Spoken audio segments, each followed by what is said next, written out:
또 죽었구나. 소진은 발치에 널린 고깃덩어리를 무심하게 내려다보았다. 무림맹 뒷골목, 화려한 전각의 그림자가 길게 늘어진 그곳엔 항상 죽음이 고여 있었다.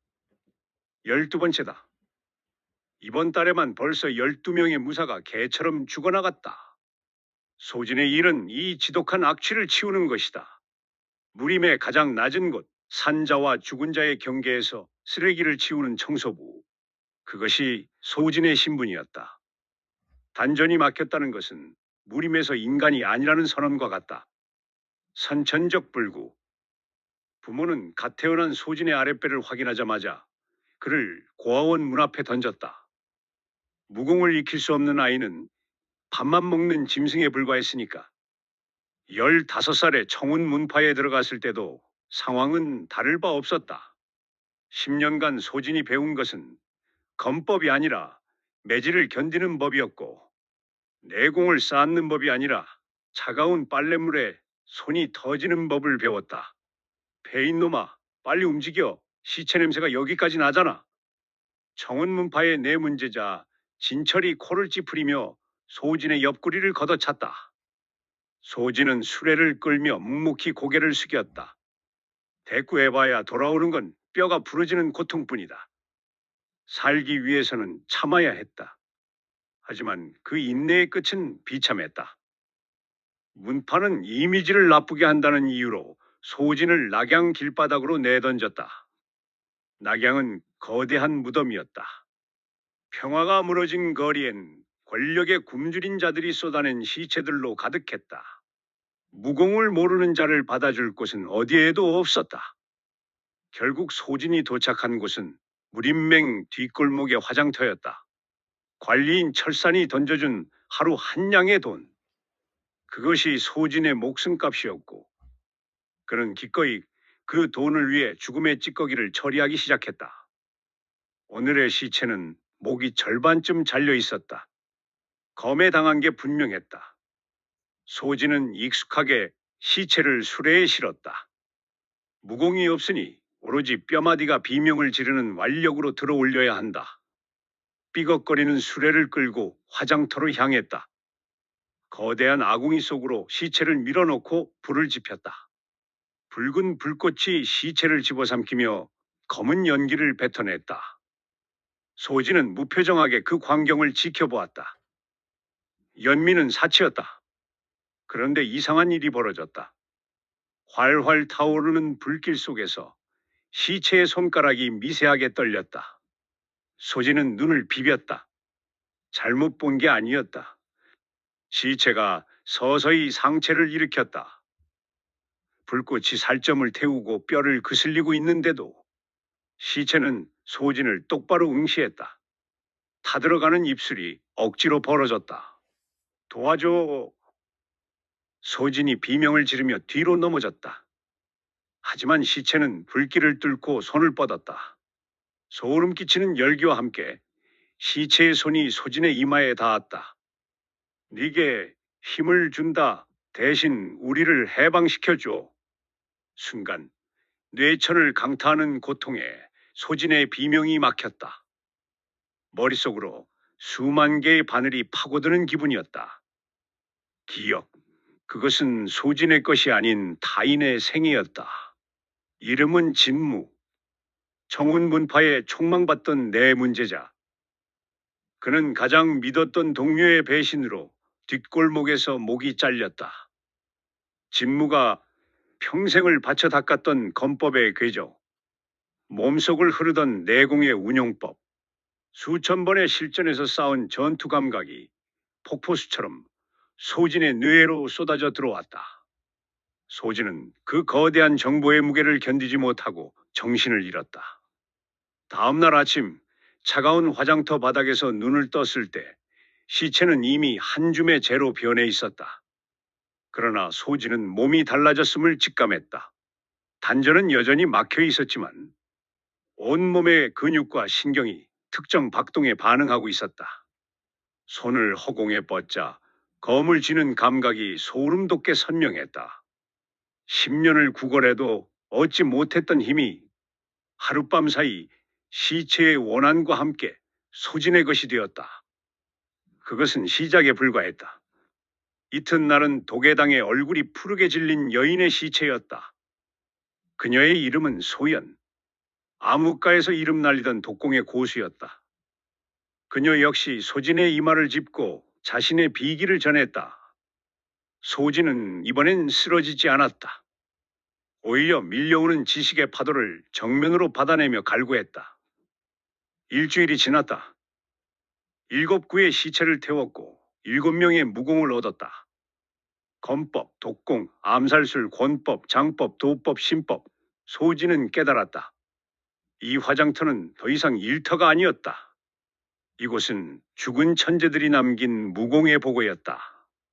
한 달이 흐르자 소진은 39구의 시체를 태웠다.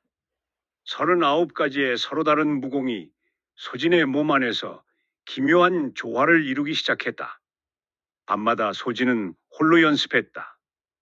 검을 휘두르면 진무의 초식이 나왔고 손을 뻗으면 소연의 독이 만들어졌다. 신법을 펼치면 그림자조차 쫓아오지 못할 정도로 빨랐다. 나 강해지고 있어. 하지만 얻은 것이 있으면 잃는 것도 있는 법. 시체들의 기억이 뒤섞이면서 소진은 자주 혼란에 빠졌다. 가끔은 거울 속의 얼굴이 소진인지 배신당해 죽은 진무인지 알 수 없었다. 밤마다 들려오는 시체들의 비명과 학살의 현장이 악몽이 되어 그를 괴롭혔다. 인간으로서의 감정은 갈수록 메말라갔고 눈빛은 점점 죽은 자의 그것을 닮아갔다. 그럼에도 멈출 수 없었다. 무림의 밑바닥에서 벌레처럼 기어다니던 시절로 돌아가느니 차라리 괴물이 되는 편이 나았다. 2달째 되던 날 소진은 69의 시체를 처리했다. 이제 그의 몸 안에는 60가지가 넘는 무공의 정수가 흐르고 있었다. 그 무공들은 마치 살아있는 생물처럼 소진의 뼈와 혈관에 각인되었다. 실력으로 따지자면 이미 청운 문파의 장로들을 가볍게 압도할 수준이었다. 그날 오후 낙양시장 통해서 운명처럼 옛 원수를 마주쳤다. 소진을 개처럼 부리던 진철이었다. 그는 화려한 비단옷을 입고 여전히 오만한 표정으로 거리를 활보하고 있었다.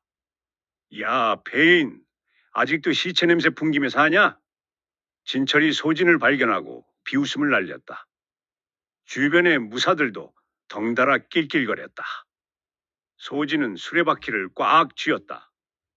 마음만 먹으면 지금 당장 진철의 심장을 뽑아낼 수 있었다.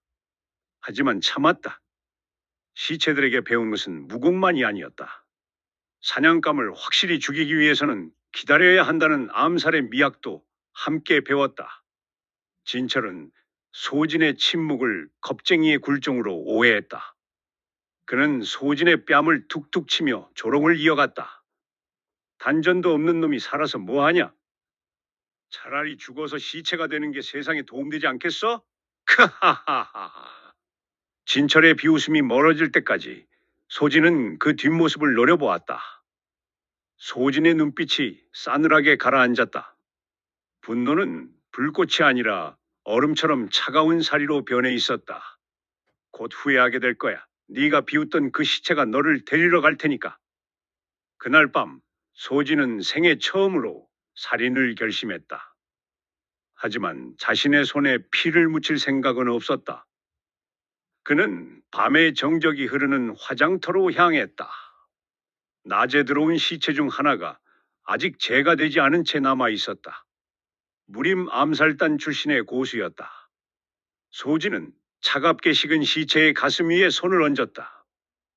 그리고 시체들이 전해준 기억 중 가장 어둡고 금기시된 지식을 끄집어냈다. 일어나라. 그리고 내가 원하는 자의 숨통을 끊어라. 검은 안개가 소진의 손끝에서 흘러나와 시체의 몸속으로 파고들었다. 굳어있던 시체의 눈꺼풀이 파르르 떨리더니 이내 번쩍 떠졌다. 초점 없는 눈동자에 기괴한 안광이 서렸다. 시체가 삐걱거리며 몸을 일으켰다. 죽은 자가 산 자의 명령에 복종하는 순간이었다. 소진은 거울처럼 매끄러운 시체의 눈동자를 보며 차갑게 미소 지었다. 그것은 우연히 발견한 그러나 세상을 뒤엎을 파멸의 힘이었다. 낙양의 밤은 깊었고 이제 누군가의 비명이 시작될 시간이었다. 그악! 한밤에 정적을 찢는 비명은 짧고 강렬했다.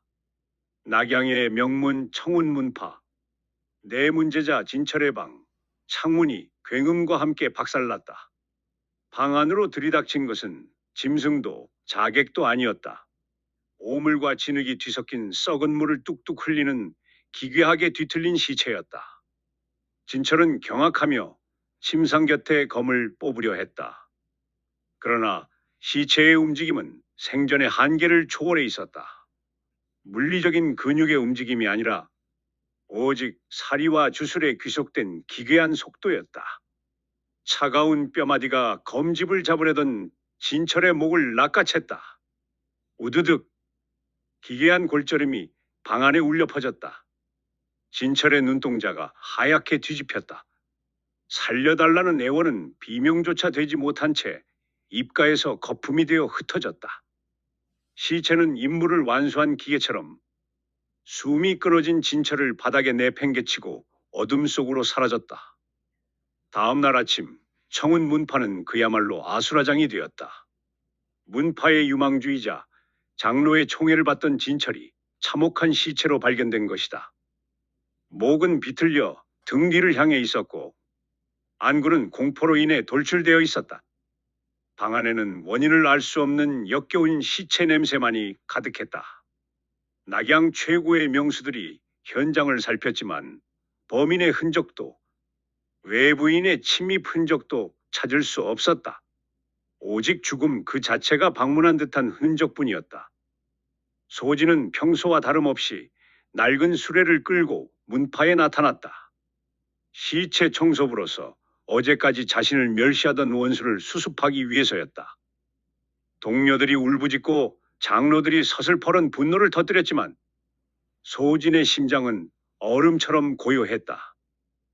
오히려 10년간 가슴을 짓누르던 채증이 한꺼번에 내려가는 듯한 해방감이 전신을 감싸 안았다. 잘 죽었어. 이제 너도 내 무공의 일부가 되어라. 소진은 진철의 시체를 정중하게 그러나 속으로는 비웃으며 수레에 실었다. 무거운 고깃덩어리가 된 원수를 화장터 아궁이로 깊숙이 밀어넣었다. 불길이 시뻘겋게 치솟자 익숙한 고통이 머릿속을 헤집었다. 진철이 그토록 자랑하던 청운검법의 정수와 기회 운용법이 소진의 신경계로 고스란히 전이되었다. 이제 소진은 61가지의 무공을 다루는 괴물이 되었다. 하지만 소진이 얻은 진짜 힘은 단순한 무공전이가 아니었다. 그는 타오르는 불꽃 속에서 시체들의 잔류의지를 묻고 조종하는 법을 본능적으로 깨달았다. 밤이 깊자 소진은 화장터 마당에 섰다.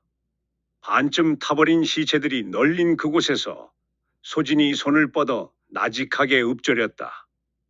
일어나. 진흙탕을 뚫고 뼈마디가 부딪히는 소리가 들려왔다. 5구의 시체가 기괴한 각도로 몸을 꺾으며 일어섰다. 그들은 감정 없는 눈으로 소진을 응시했다. 소진의 손가락 움직임 하나에 시체들이 걷고 뛰고 바닥을 기었다. 소진은 광기 어린 웃음을 터뜨렸다. 평생을 폐인이라 조롱받던 남자가 죽음의 군대를 거느린 군주가 된 순간이었다. 연습은 잔혹하고도 치밀했다. 10구, 20구, 30구. 소진의 정신력이 소모될수록 통제할 수 있는 시체의 수도 늘어났다. 한 달이 지났을 때 소진은 무려 109의 시체를 한꺼번에 움직이는 경지에 도달했다. 그러나 강해질수록 대가는 혹독했다. 산 사람의 온기보다 시체의 서늘함이 더 편안해졌고 꿈속에선 수백 명의 망자가 나타나 너도 우리와 같아져라며 소진의 영혼을 끌어당겼다. 소진의 인간성은 시체들의 원한과 섞여 점차 문드러지고 있었다. 그러던 어느 날 관리인 철산이 은밀히 소진을 불렀다. 소진, 낙양 서쪽 끝에 있는 배가에 가봐라. 시체 109가 발견됐다. 무린맹이 눈에 띄기 전에 오늘 밤 안으로 전부 흔적도 없이 태워버려야 한다. 도착한 폐가는 저주받은 땅처럼 음산했다. 무너진 담장 사이로 우거진 자풀이 썩어가는 시체들을 가리고 있었다. 소진은 마당에 들어서자마자 숨을 들이켰다. 똑같은 옷을 입은 100명의 사내들이 처참하게 학살당해 있었다. 암흑가에서 명성을 떨치던 암살 문파, 현령문의 문도들이었다. 소진이 시체 하나에 손을 얹자 얼음장 같은 기억이 머릿속을 난도질했다. 현령문은 무림의 어두운 뒷일을 처리하던 문파였다. 그들의 의뢰인은 다름 아닌 무림맹의 부맹주 진광이었다. 진광은 자신의 권력을 공고히 하기 위해 정적들을 암살하도록 현령문을 부렸고 비밀이 탄로날까 두려워지자 그들을 통째로 멸문시켜 입을 막아버린 것이다. 정의의 수호자라 자칭하던 무림맹의 수장이 저지른 추악한 배신이었다. 100명의 기억이 소진의 뇌해로 폭풍처럼 쏟아졌다. 현령문 특유의 암살술, 독공, 그림자처럼 움직이는 신법들이 소진의 혈관에 각인되었다. 이제 소진이 지닌 무공은 161가지. 그러나 지식과 함께 전해진 것은 100명에 찢어지는 원한과 복수심이었다. 복수해줘. 우리를 버린 진광을 죽여줘. 시체들이 보이지 않는 입으로 소진의 귓가에 속삭였다. 소진은 선택의 기로에 섰다. 이 위험한 비밀을 묻고 도망칠 것인가? 아니면 이 원한의 대행자가 될 것인가? 그는 고개를 들어 낙양의 화려한 무림맹 전각을 바라보았다. 정파가 악이고 시체가 정이라면 소진은 기꺼이 죽음의 길을 택하기로 했다. 그날 밤 무림맹 부맹주 진광의 저택 주위로 기묘한 안개가 깔렸다. 100명의 현령문 시체들이 소리 없이 담장을 넘었다. 그들은 숨을 쉬지 않았고 심장도 뛰지 않았기에 그 어떤 삼엄한 경비도 그들을 감지하지 못했다. 누구냐? 이 냄새는... 잠에서 깬 진광이 비명을 지르며 보검을 뽑아 휘둘렀다. 부맹주다운 압도적인 검기가 시체들의 가슴을 뚫고 팔다리를 잘라냈지만 소용없었다. 고통을 느끼지 못하는 시체들은 잘려나간 몸뚱이를 끌고 기어와 진광의 다리를 물어뜯었다. 100대 1의 전투. 아니, 그것은 산자가 감당할 수 없는 죽음의 무게였다. 진광의 화려한 무공은 썩은 살점들의 파도에 밀려 무력하게 부서졌다. 저택은 순식간에 핏물로 도배되었고 무림의 거물은 자신이 소모품처럼 버렸던 부하들에게 난도질 당하며 비참한 최후를 맞이했다. 다음 날 낙양은 건립 이래 최대의 충격에 빠졌다. 정파의 지도자가 시체떼에게 살해당했다는 전대미문의 사건은 공포가 되어 도시를 덮었다. 소진은 멀리서 타오르는 저택의 연기를 바라보며 묵묵히 수레를 끌었다. 복수는 달콤했으나 소진의 가슴 한구석은 더 차갑게 식어갔다. 이제 그는 자신이 산 자인지 죽은 자인지조차 헷갈리기 시작했다. 그날 밤 홀로 화장터 아궁이 앞에 앉아있는 소진의 등 뒤로 서늘한 기운이 스쳤다. 검은 옷을 걸친 노파가 연기처럼 나타났다. 그녀의 몸에선 소진의 것보다 훨씬 짙고 역겨운 죽음의 향취가 풍겼다. 내 놈이 시체를 부려 무림맹의 거물을 잡았구나. 소진이 본능적으로 몸을 날려 거리를 벌렸다. 심장이 터질 듯 요동쳤다. 노파는 기괴하게 뒤틀린 입술을 밀어올리며 흐릿한 안광을 번뜩였다. 겁먹지 마라. 나 역시 너처럼 죽은 자들의 목소리를 듣는 자, 시체술사 혈무라고 한다. 혼자서 그 수많은 원한의 무게를 견디다간 조만간 내 영혼이 먼저 타버릴 게다. 살고 싶다면 나를 따라와라. 죽음을 다스리는 진정한 법을 가르쳐주마. 노파의 제안은 저주받은 운명에 던져진 동아줄인가? 아니면 더 깊은 나락으로의 초대인가? 소진의 앞에 평범한 총sob으로서는 결코 상상할 수 없었던 피와 연기로 얼룩진 새로운 수련의 길이 열리고 있었다. 쿠르르릉. 혈모가 메마른 손을 허공으로 치켜들자 땅이 비명을 지르며 갈라졌다. 낙양 외곽에 버려진 공동묘지, 수십 개의 봉분이 동시에 터져나갔다. 흙먼지를 뚫고 기어나온 것은 수십 구의 해골과 반쯤 썩은 시체들이었다. 그들은 일사불란하게 혈모 앞에 무릎을 꿇었다. 죽음조차 거부한 절대적인 복종. 소진은 그 압도적인 광경에 숨을 쉬는 것조차 잊었다. 이것이 시체술의 진정한 얼굴이다. 혈모가 쉰 목소리로 웃었다. 그녀의 눈빛은 젊은이보다 날카로웠지만 그 안에는 생기의 흔적이 없었다. 오직 깊은 심연과 같은 어둠만이 고여 있었다. 재능은 타고났다만 무지함이 네 목을 죄고 있구나. 제대로 배우지 않으면 조만간 너 역시 저들 중 하나가 될 게다. 어찌하겠느냐? 나를 따르겠느냐? 선택은 피할 수 없었다. 이미 무림맹 부맹주를 죽인 시점에서 소진에게는 돌아갈 길이 없었다.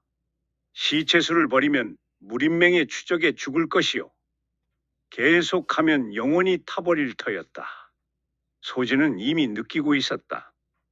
감정이 메말라가고 산 사람과 마주할 때보다 차가운 시체 곁에 있을 때 마음이 편해지는 그 기괴한 변화를 배우겠습니다. 혈모는 소진을 데리고 깊은 산속의 동굴로 향했다. 그곳엔 수백 구의 시체가 마치 명상하는 고수들처럼 정좌해 있었다. 소름 끼치는 침묵 속에서 혈모의 첫 번째 가르침이 시작되었다. 시체를 도구로 보지 마라. 그들은 내 동료다. 소진은 의아했다. 도구로 쓰기 위해 익힌 술법이 아니었던가. 혈모는 마치 자식의 머리를 쓰다듬듯 시체 하나를 어루만졌다. 이들도 한때는 누군가의 아들이었고 꿈을 꾸던 청년이었으며 사랑하는 이를 위해 검을 들었던 자들이다. 그들의 생전 의지를 존중해야만 비로소 그들은 제 힘의 파라를 내게 빌려줄 것이다. 도구로 부리는 자는 시체의 원한에 잡아먹히지만 동료로 대하는 자는 죽음을 다스린다. 한 달간의 수련은 소진의 세계관을 완전히 뒤집어 놓았다. 그는 시체들과 소통하며 그들의 맺힌 한을 풀어주는 법을 배웠다. 능력이 급상승했다. 이제 소진은 209의 시체를 동시에 조종할 수 있었고, 조종당하는 시체들은 생전의 무공을 기괴할 정도로 완벽하게 재현해냈다. 그러나 성장의 끝에는 늘 저주가 기다리고 있었다. 100구를 넘길 때마다 네 수명은 1년씩 깎인다. 기억해라. 한 번에 너무 많은 힘을 탐하지 마라. 혈모가 자신의 쭈글쭈글한 얼굴을 가리켰다. 내 실제 나이는 이제 50이다. 하지만 시체술의 대가로 30년의 생명력을 잃었지. 이것이 시체술사의 운명이다. 시체왕이 되어 천하를 지배하되 괴물이 되느냐, 아니면 인간성을 붙잡으려 발버둥치다 평범하게 죽느냐. 소진은 전율했다. 강함은 공짜가 아니었다. 매 순간 자신의 목숨을 깎아 시체들의 생명력을 채워주는 일. 그것이 소진이 선택한 길이었다. 석 달째 되던 날, 혈모는 검은 기운이 서린 책 한 권을 건넸다. 시체 왕경이다. 시체술의 정수가 담긴 B급이지. 하지만 지금은 읽지 마라. 준비되지 않은 자가 이 책을 펼치면 즉시 미쳐버릴 게다. 소진은 B급의 묵직한 무게에서 묘한 유혹을 느꼈다. 마치 수만 명의 시체가 속삭이는 듯한 환청이 들렸다. 하지만 그는 혈모의 경고를 떠올리며 B급을 품속 깊이 갈무리했다. 그날 밤 동굴 안을 채우던 노파의 낮은 숨소리가 갑자기 멎었다. 소진이 급히 달려갔을 때 혈모는 이미 싸늘하게 식어 있었다. 어떠한 외상도 습격의 흔적도 없었다. 시체술에 바친 그녀의 수명이 마침내 한계에 도달한 것이었다. 스승님, 소진이 그녀의 어깨를 흔들었지만 대답은 없었다. 평생 시체들과 함께했던 여인은 스스로 시체가 되어 생을 마감했다. 슬픔보다 먼저 소진을 덮친 것은 섬뜩한 본능이었다. 스승님을 조종할 수만 있다면 혈모가 가졌던 50년의 숙련도, 그녀가 부리던 수천 구의 시체 군단, 그리고 죽음의 비밀, 그녀를 시체로 일으켜 세우기만 하면 그 모든 것이 소진의 손아귀에 들어온다. 소진의 손이 천천히 그리고 떨리며 혈모의 차가운 이마를 향해 뻗어나갔다. 죽은 스승의 육신을 욕심내는 제자. 소진의 눈동자에 깃든 안광이 기괴하게 일렁였다. 인간으로 남을 것인가? 아니면 스승의 시체를 딛고서는 진정한 괴물이 될 것인가?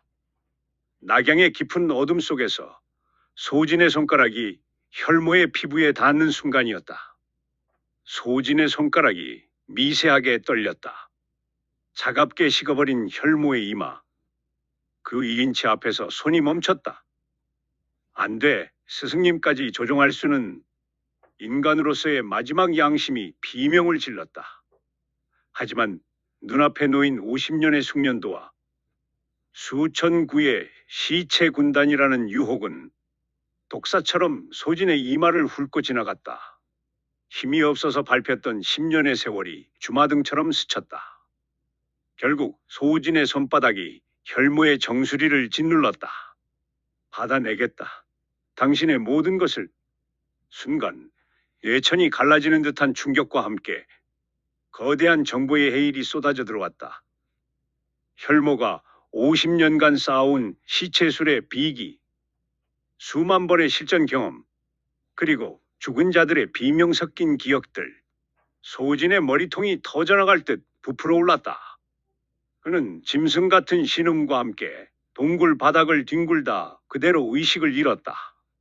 사흘간의 긴 가사 상태에서 깨어났을 때 소진은 자신이 더 이상 이전의 소진이 아님을 깨달았다. 이제 그는 땅속 깊이 묻힌 해골을 단숨에 불러낼 수 있었고 조종하는 시체의 근력을 강철처럼 강화할 수 있었다. 509. 소진이 손가락 하나로 지휘할 수 있는 죽음의 군대 숫자였다. 하지만 거울 대신 비친 동굴, 암물웅덩이 속의 얼굴은 처참했다. 이제 겨우 25인 청년의 얼굴에 깊은 주름이 패어 있었다. 수명 10년을 단숨에 지불한 대가였다. 머리카락 군데군데 섞인 흰 줄기는 그가 시체에 더 가까워졌음을 증명했다. 소진은 혈모의 유품인 시체 왕경을 품에 놓고 산을 내려왔다. 그는 다시 낙양의 시체 청소부로 돌아갔다. 평범한 척, 무능한 척 수레를 끌었지만 세상은 그를 가만두지 않았다. 무림맹과 암흑과 연합인 혈맹 사이에 전면전이 터진 것이다. 낙양 거리는 매일같이 새로운 고깃덩어리들로 채워졌다. 소진에게는 축제나 다름없었다. 그는 하루에 100구가 넘는 시체를 치우며 그들의 기억과 무공을 흡수했다. 한 달 만에 3,000구.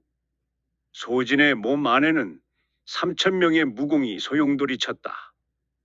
이제 그는 단전이 막혔음에도 불구하고 인류 고수들을 압살할 수준의 기괴한 무력을 소유하게 되었다.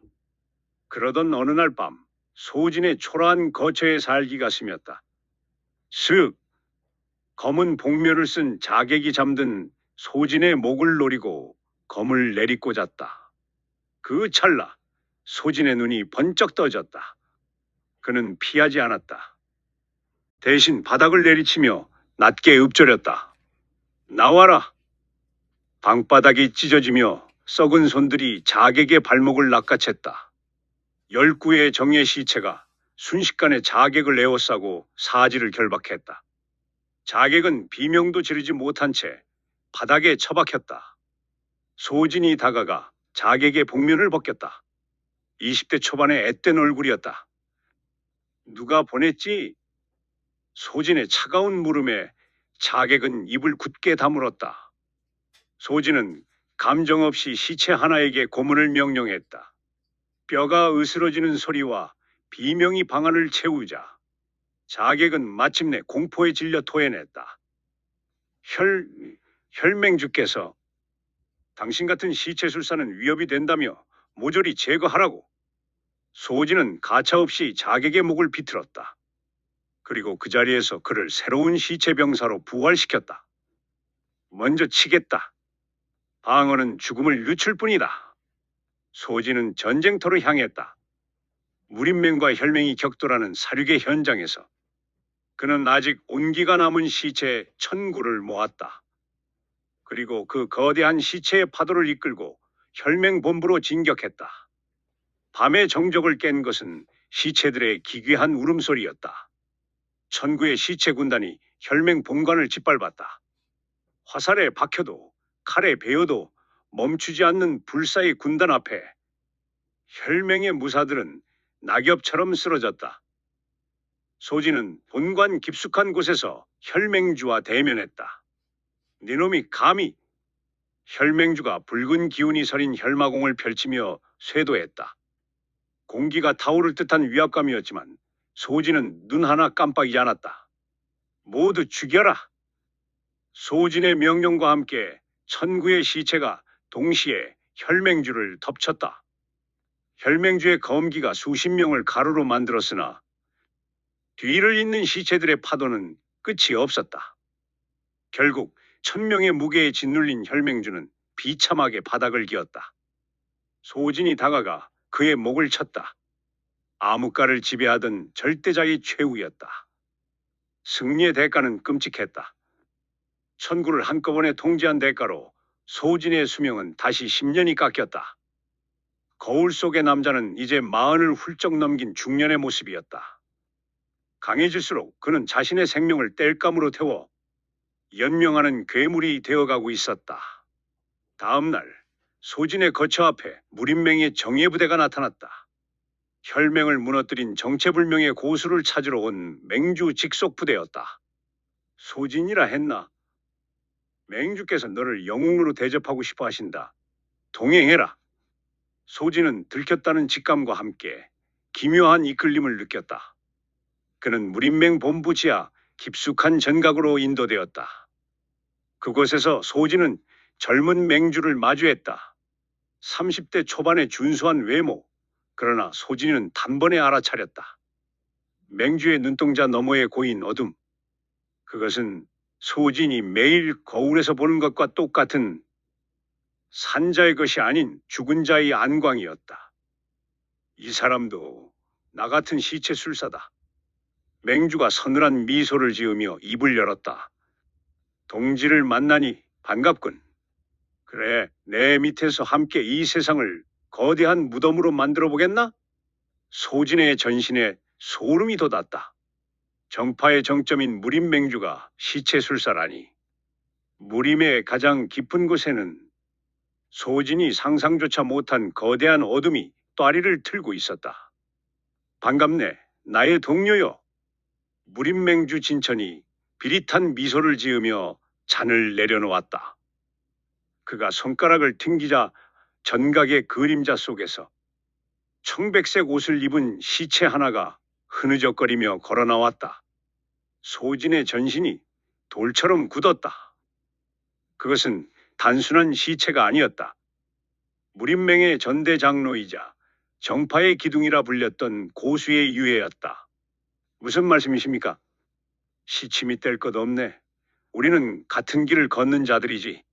시체의 원한을 먹고 죽음을 부리는 자들 말이네. 진천은 33세 젊은 나이에 맹주가 된 천재였다. 그러나 그 천재성의 실체는 추악했다. 10년 전부터 시체수를 익혀 죽은 고수들의 무공을 도둑질해온 괴물. 소진은 직감했다. 진천의 제안을 거절하는 순간 이곳은 소진의 무덤이 될 것임을. 함께하자. 우리 둘이 손잡으면 이 가식적인 무림을 발밑에 둘 수 있다. 싫습니다. 소진의 대답은 단호했다. 진천의 눈썹이 꿈틀거렸다. 힘을 원하지 않나? 넌 이미 수명까지 지불하며 시체수를 익혔으면서 힘은 원합니다. 하지만 당신 눈빛은 도저히 견딜 수가 없군.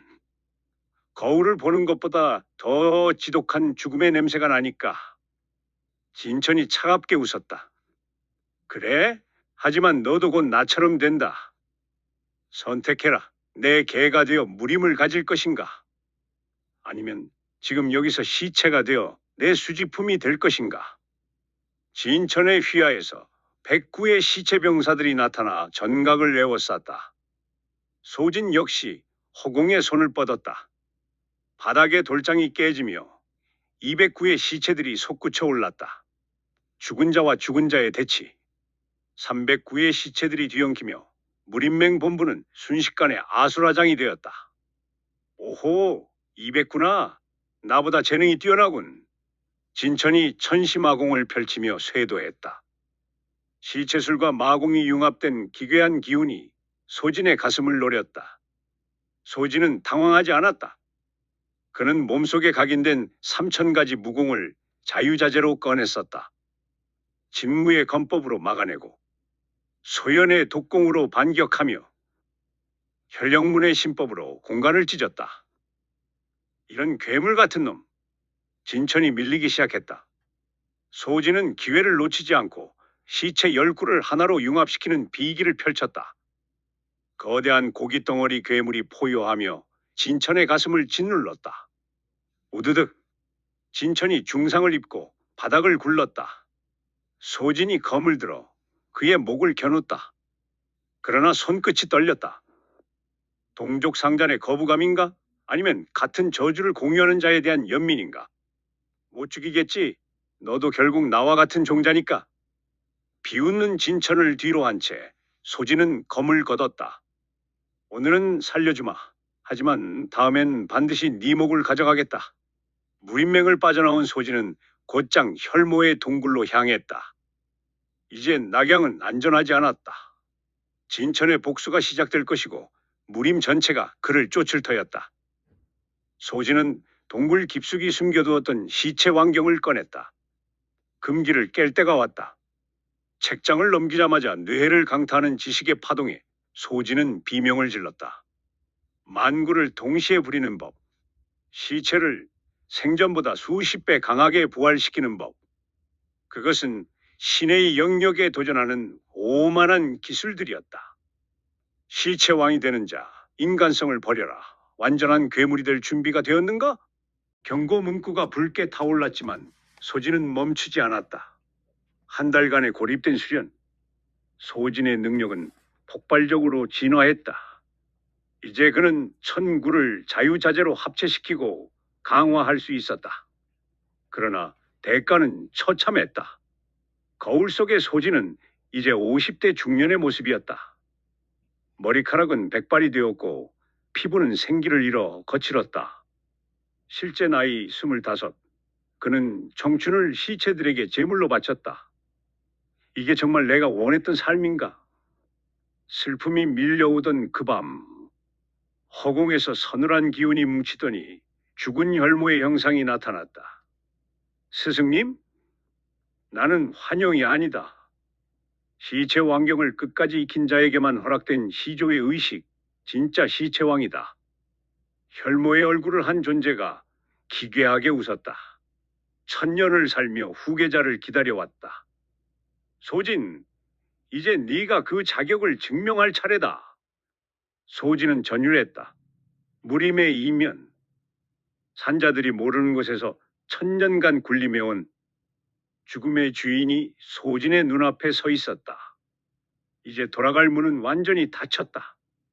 그 앞에는 오직 피와 시체로 쌓아 올린 왕좌만이 기다리고 있었다.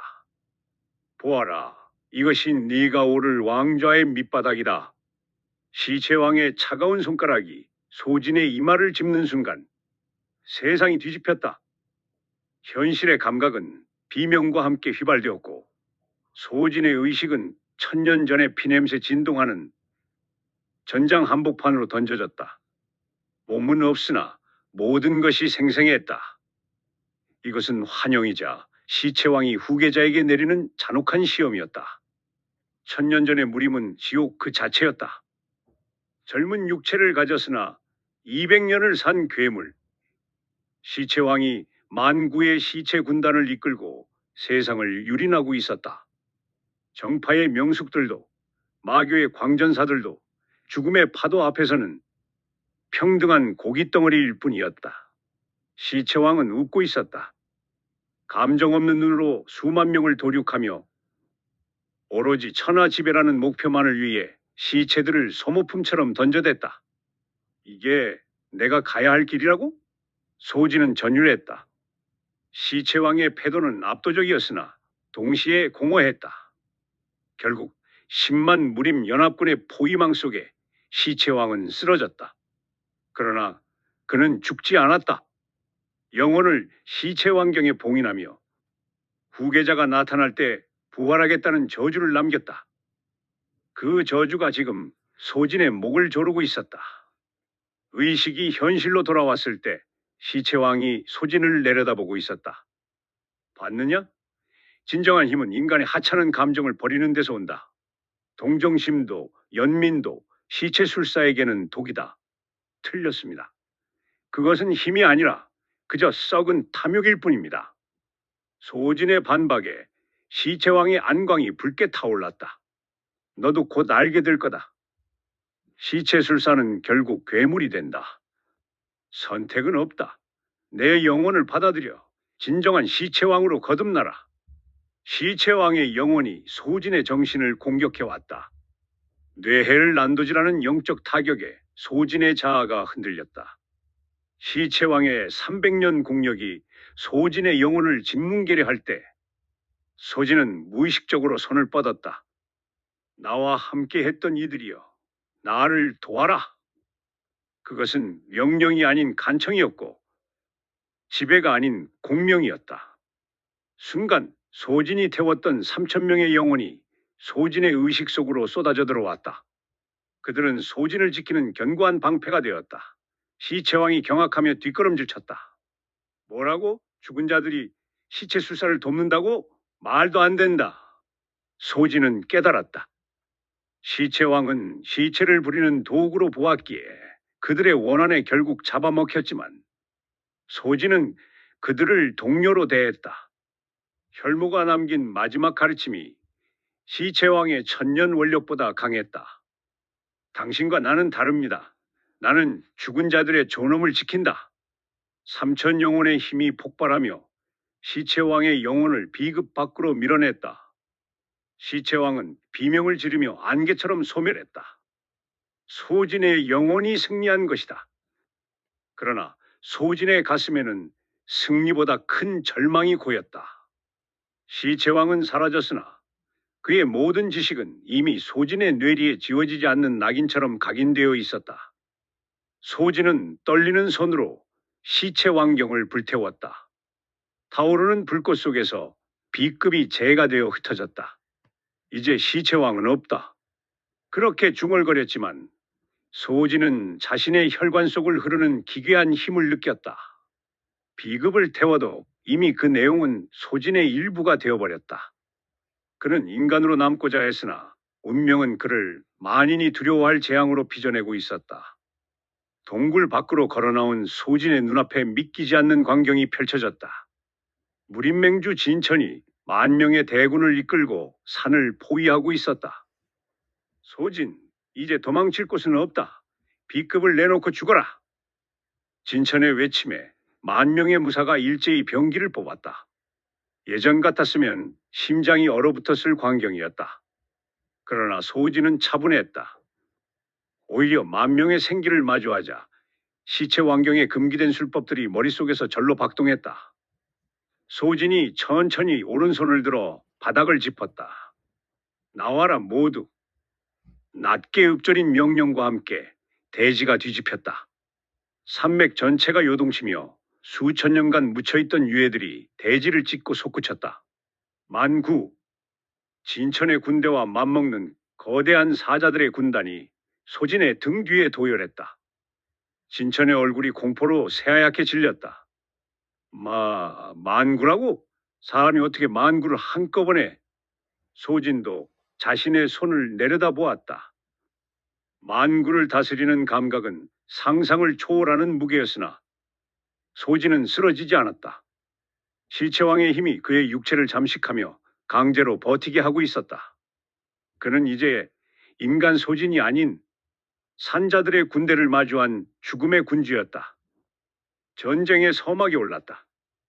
만 명의 산자와 만 명의 죽은 자가 충돌하기 직전 소진의 눈동자에서 마지막 남은 인간의 안광이 희미하게 꺼져가고 있었다. 죽여라. 산자의 오만함을 대지에 묻어라. 소진의 명령이 떨어지기 무섭게 낙양의 지면이 일제히 폭발했다. 성벽 아래, 민가의 마당, 심지어 무림맹 군대의 발밑에서 썩은 손들이 솟구쳐 올랐다. 만구, 낙양이 건립된 이래 땅에 묻혔던 모든 망자가 소진의 부름에 응답했다. 무림맹의 1만 정예군은 비명을 지를 새도 없이 발목을 잡혔다. 전투가 아닌 일방적인 도륙이 시작되었다. 10,000명 대 19,000. 숫자는 팽팽했으나 본질이 달랐다.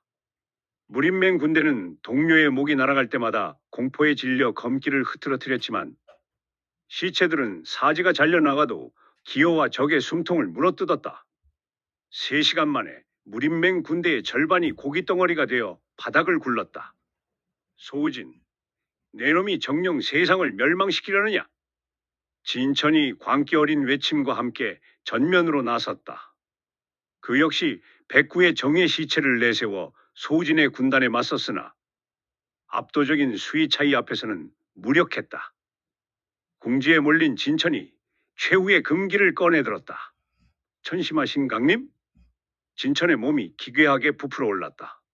주변에 흩어진 시체들의 살점과 뼈가 진천의 몸으로 빨려 들어가며 인간도 시체도 아닌 거대하고 추악한 괴물이 탄생했다. 폭주하는 마귀가 소진의 시체들을 낙엽처럼 쓸어버렸다. 소진은 밀려오는 충격파에 피를 토하면서도 눈을 번뜩였다. 결국 나도 저기를 가야 하는가?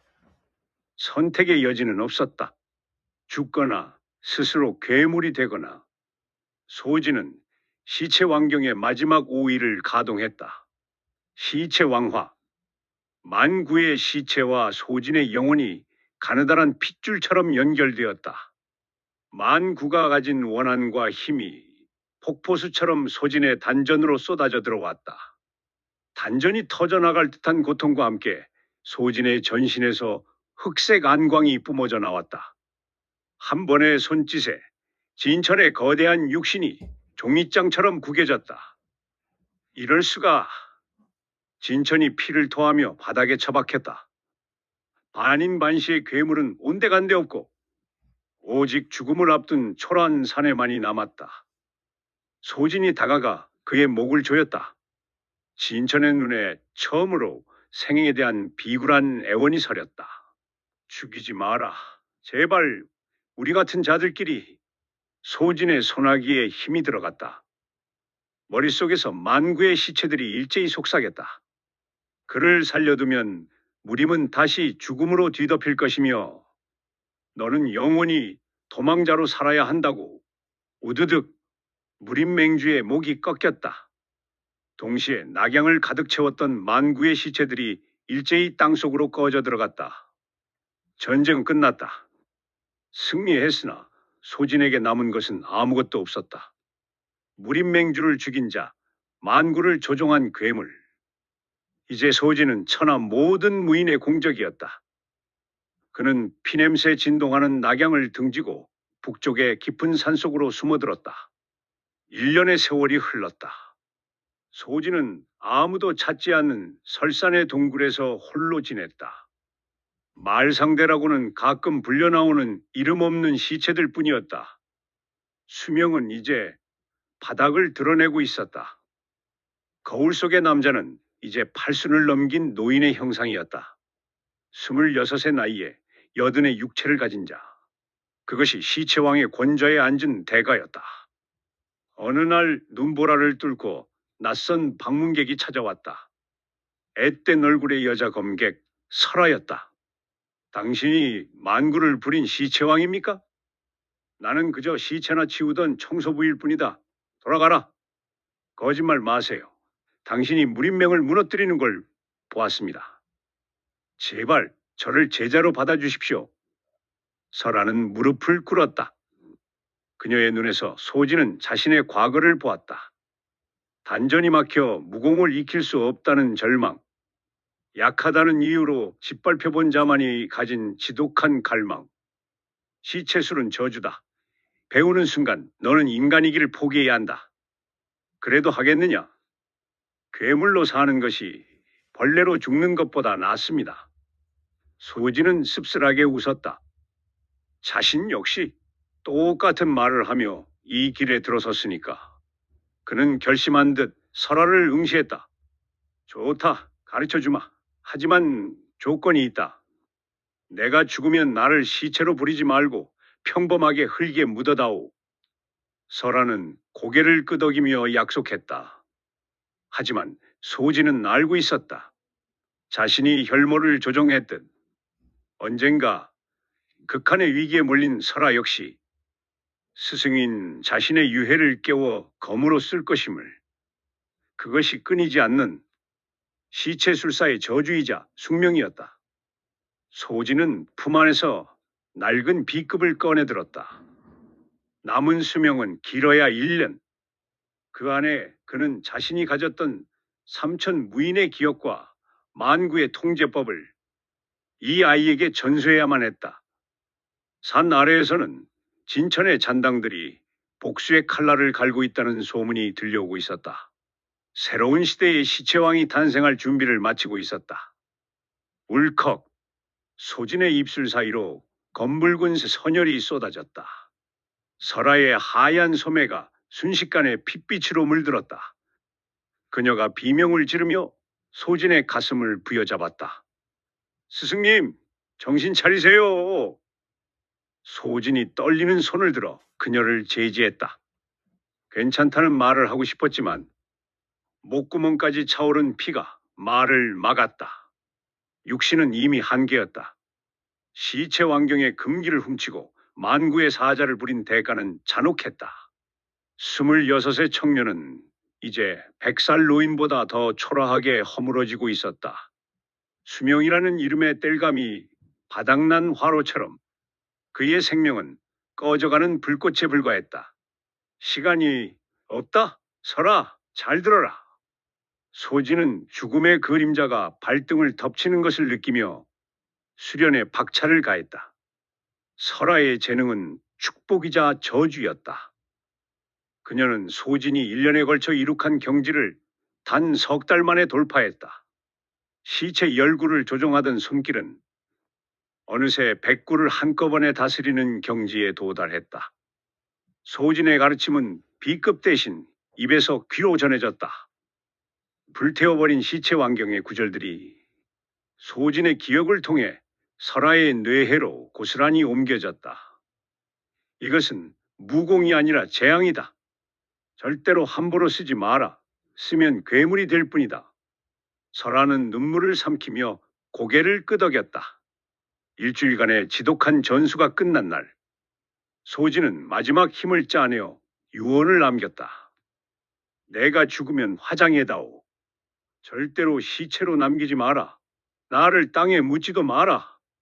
약속하겠습니다. 스승님, 그러니 제발. 하지만 소진은 알고 있었다. 제자의 눈 속에 서린 그 갈망이 무엇을 의미하는지. 그 역시 스승 혈모를 시체로 깨웠던 과거가 있었다. 시체술사는 결코 스승의 죽음을 온전히 받아들이지 못한다. 한 달 뒤 소진의 숨이 멎었다. 설산의 동굴에는 더 이상 거친 숨소리가 들리지 않았다. 설아는 약속대로 소진의 시신을 태웠다. 활활 타오르는 불길 속에서 소진의 육신은 한 줌의 재가 되었다. 그러나 그날 밤 설아의 가슴 속에서 악마의 속삭임이 시작되었다. 이 재를 조금이라도 간직한다면 스승님과 영원히 함께할 수 있어. 설아는 유골의 일부를 작은 주머니에 담았다. 그리고 금기된 주술을 걸었다. 스승님, 설아야. 제 주머니에서 소진의 환청이 들렸다. 아니, 그것은 영혼의 찌꺼기였다.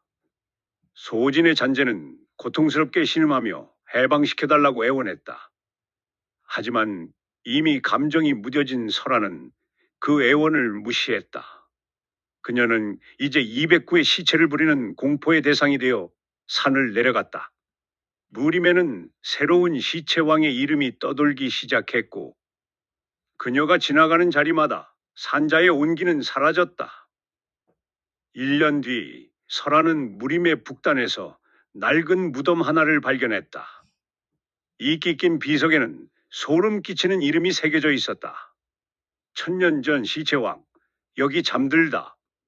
호기심과 탐욕이 설아의 이성을 마비시켰다. 그녀는 주저없이 무덤을 파헤치고 관을 열었다. 1000년의 세월이 흘렀음에도 관 안의 시신은 방금 잡는 것처럼 생생했다. 소진의 잔재가 주머니 속에서 미친 듯이 진동하며 경고했다. 안 돼! 열지 마! 도망쳐! 그러나 설아의 손가락이 시체의 이마에 닿는 것이 더 빨랐다. 시체술의 기운이 관 안으로 파고드는 순간 죽어있던 시체의 눈이 번쩍 떠졌다. 붉은 안광이 어두운 무덤 안을 피처럼 물들였다. 누가 짐을 깨웠느냐? 1000년 전 세상을 공포로 몰아넣었던 진정한 시체왕이 부활했다.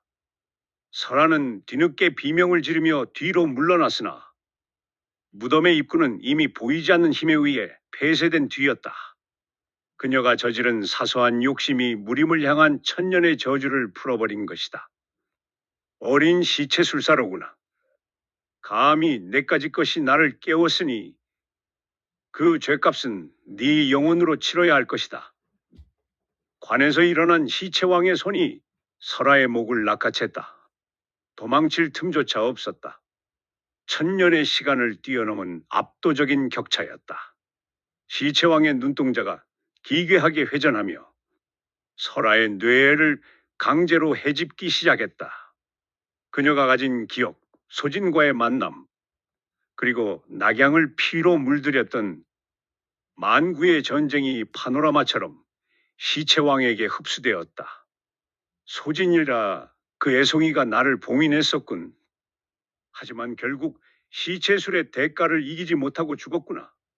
가련한지고 시체왕은 비웃으며 설아를 바닥에 내동댕이 쳤다. 그는 설아를 죽이는 대신 그녀의 의지를 말살하고 꼭두각시로 만들었다. 설아의 몸이 자신의 의지와 상관없이 시체왕의 뒤를 따르기 시작했다. 시체왕의 첫 목표는 1000년 전 자신을 배신했던 정파의 상징 무림맹이었다. 무림맹 본청 앞에 선 시체왕이 발을 구르자 대지가 비명을 지르며 갈라졌다. 1000년 전 전쟁에서 죽어갔던 고수들의 유해 만구가 일제히 지상으로 솟구쳤다. 하루 만에 무림맹의 정예들이 몰살당하고 본청 건물은 시체들의 산으로 변했다. 시체왕은 피가 낭자한 맹주의 옥좌에 앉아 광기 어린 웃음을 터뜨렸다. 안 돼, 제발 멈춰. 설아는 내면에서 울부짖었지만 손가락 하나 움직일 수 없었다. 그때 그녀의 품 안에 있던 제주머니가 뜨겁게 달아올랐다. 설아, 저항해라. 시체왕의 지배를 끊어내야 한다. 소진의 목소리였다. 주머니 속에서 희미한 빛이 뿜어져 나오더니 소진의 영혼이 설아의 등 뒤에 소령처럼 나타났다. 소진의 영역이 설아의 혈도를 타고 흐르며 시체왕의 조종을 약화시켰다. 뭐냐? 죽은 놈의 찌꺼기가 아직도 남아 방해를 하는 것이냐? 시체왕이 분노하며 마귀를 뿜어냈지만 소진은 굴하지 않았다. 설아는 그 틈을 놓치지 않고 자신이 부리던 209의 시체를 소환했다. 209로 나의 만구를 상대하겠다고? 가소롭구나. 시체왕이 비웃으며 만구의 사자들을 돌격시켰다. 하지만 소진이 설아의 귓가에 속삭였다.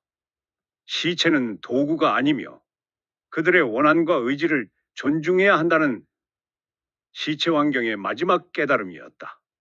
설아는 명령하는 대신 간절히 기도했다. 함께 싸워달라고, 이 지옥을 끝내달라고. 순간 설아의 209가 폭발적인 기세를 내뿜으며 만구의 대군을 밀어내기 시작했다. 숫자가 아닌 질이 전환이었다. 당황한 시체왕이 마지막 비수를 펼쳤다. 시체왕진화. 시체왕의 몸이 주변의 만구 시체와 뒤엉키며 10장 높이의 거대한 살덩어리 괴물로 변했다. 설아 역시 물러서지 않았다. 그녀는 소진의 영혼과 융합하여 자신의 209 시체들을 거대한 거인으로 형상화했다. 두 거대한 죽음의 군주가 격돌하자 낙양의 지축이 흔들리고 땅이 뒤집혔다. 3시간에 걸친 처절한 사투 끝에 설아의 검이 시체왕의 심장부를 관통했다. 소진의 영혼이 마지막 힘을 보태어 시체왕의 마기를 정화했다. 이럴 수가. 내가 또다시 인간에게. 시체왕의 육신이 먼지가 되어 바스러졌다. 이번에는 부활의 여지조차 남지 않은 완전한 소멸이었다. 승리의 함성이 울려 퍼졌지만 설아는 거울 속에 비친 자신의 얼굴을 보고 절망했다. 23살의 청춘은 어디 가고 30을 훌쩍 넘긴 사람의 초라한 몰골만이 남아 있었다. 생명력을 불태워 거인을 부린 대가였다. 설아라, 참으로 잘했다. 이제 나도 편히 쉴 수 있겠구나. 소진의 영혼이 투명해지며 미소 지었다. 설아가 울며 매달렸지만 그는 연기처럼 흩어져 사라졌다. 완전한 이별이었다. 전쟁이 끝난 뒤 설아는 홀로 남았다. 스승도 동료도 가족도 없는 시체의 산 위에서 그녀는 결심했다. 그녀는 부리던 209의 시체들을 모두 정성껏 땅에 묻어주었다. 고마웠습니다. 이제는 누구의 명령도 받지 말고 편히 쉬세요. 시체수를 버리고 평범한 삶을 살기로 맹세한 그날 밤, 눈보라를 뚫고 한 소년이 설아의 오두막 문을 두드렸다. 저도 단전이 막혀 무공을 못 배웁니다. 당신이 만구를 물리친 시체왕의 제자라고 들었습니다. 시체수를 가르쳐 주십시오. 설아는 문 앞에 서 있는 소년을 보며 소진과 자신의 과거를 떠올렸다. 끝나지 않는 저주, 그리고 끊임없이 이어지는 시체술사의 숙명. 설아는 소년의 눈에서 뿜어져 나오는 지독한 갈망을 외면할 수 없음을 직감했다. 들어오너라. 하지만 이 일은 지옥보다 더 고통스러울 것이다. 무림의 어둠 속에서 또 다른 시체왕의 전설이 잉태되고 있었다. 제발 가르쳐 주세요. 강해지고 싶습니다. 16 소년 진운의 선언은 날카로운 비수처럼 설아의 심장을 찔렀다. 단전이 막혀 무공을 익힐 수 없는 소외된 자의 간절함. 그것은 과거 소진을 만났던 자신의 모습이자 소진이 처음 시체수를 마주했을 때의 갈증이었다. 설아는 소년의 눈 속에서 타오르는 불꽃을 보았다. 그것은 세상을 구원할 수도 혹은 시체왕처럼 멸망시킬 수도 있는 위태로운 불길이었다. 설아는 일주일을 밤낮으로 고민했다. 거절한 것은 쉬웠다. 하지만 자신이 외면한다면 소년은 필시 더 어두운 뒷골목에서 사악한 금기를 만질 것이 뻔했다. 스승 소진이라면 어떻게 했을까? 설아는 비로소 결론을 내렸다. 가르쳐주마. 하지만 조건이 있다. 시체를 도구가 아닌 동료로 대할 것. 그리고 절대 시체왕의 길을 꿈꾸지 말 것. 이 약속을 어기는 순간 내 손으로 네 목을 칠 것이다. 진우는 주저없이 바닥에 머리를 박았다. 수련은 혹독했다. 설아는 과거 소진이 자신에게 했던 것처럼 힘만 가르치지 않았다. 시체술은 죽음을 다루는 기술이기에 생명의 소중함을 모르면 즉시 괴물이 된다는 사실을 매일같이 주입했다. 진운의 재능은 놀라웠다. 한 달 만에 5구를 다뤘고 1년이 지나자 59의 시체를 한 몸처럼 움직였다. 하지만 설아는 속도를 늦췄다. 힘의 비대함이 인성을 잡아먹지 못하도록 철저히 절제시켰다. 2년이 흐른 뒤 진우는 109의 시체를 부리면서도 맑은 눈빛을 유지했다. 무림 역사상 가장 이질적인 시체술사의 탄생이었다. 그 무렵 무림맹에서 사신이 찾아왔다.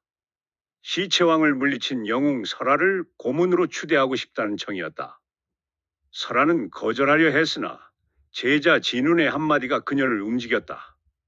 스승님, 이제는 시체술이 어둠 속의 저주가 아님을 세상에 보여줄 때입니다.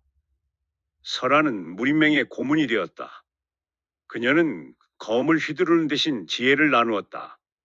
시체술사가 정파의 핵심에서 좋은 자로 활동하는 전무후무한 사건이었다. 하지만 세월은 잔인했다. 시체술로 깎여나간 설아의 수명은 회복되지 않았다. 40살의 나이에도 그녀는 팔순을 넘긴 노인처럼 쇠약해졌다. 결국 병상에 누운 설아의 손을 진운이 붙잡았다. 진운은 이제 26의 청년이 되어 있었다. 그는 스승의 가르침을 비틀어 시체술의 해부학적 지식을 의술에 접목했다. 죽은 자의 몸을 연구해 산 자를 고치는 생명의 시체술사라는 명성을 얻은 뒤였다. 울지 마라, 진우나. 너는 내 자랑이다.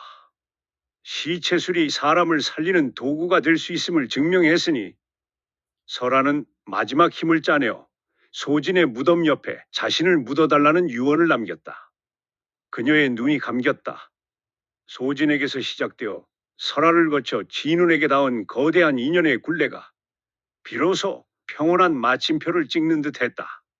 50년 후 70대 노인이 된 진우는 여전히 젊은 시절의 기운을 간직하고 있었다. 시체술을 오로지 의술에만 절제하며 사용한 덕분이었다. 그는 매년 설아와 소진의 무덤을 찾아와 꽃을 바쳤다. 무림에서 시체술사는 더 이상 공포의 대상이 아니었다. 진운의 헌신 덕분에 그들은 뛰어난 외과의이자 치료사로 대우받았다. 스승님들, 세상이 많이 변했습니다. 이제 죽은 자들은 편히 쉬고 산 자들은 그들의 지혜로 도움을 받습니다. 바람이 불어와 무덤가의 불꽃을 흔들었다. 마치 두 스승이 대답하는 것 같은 평화로운 광경이었다.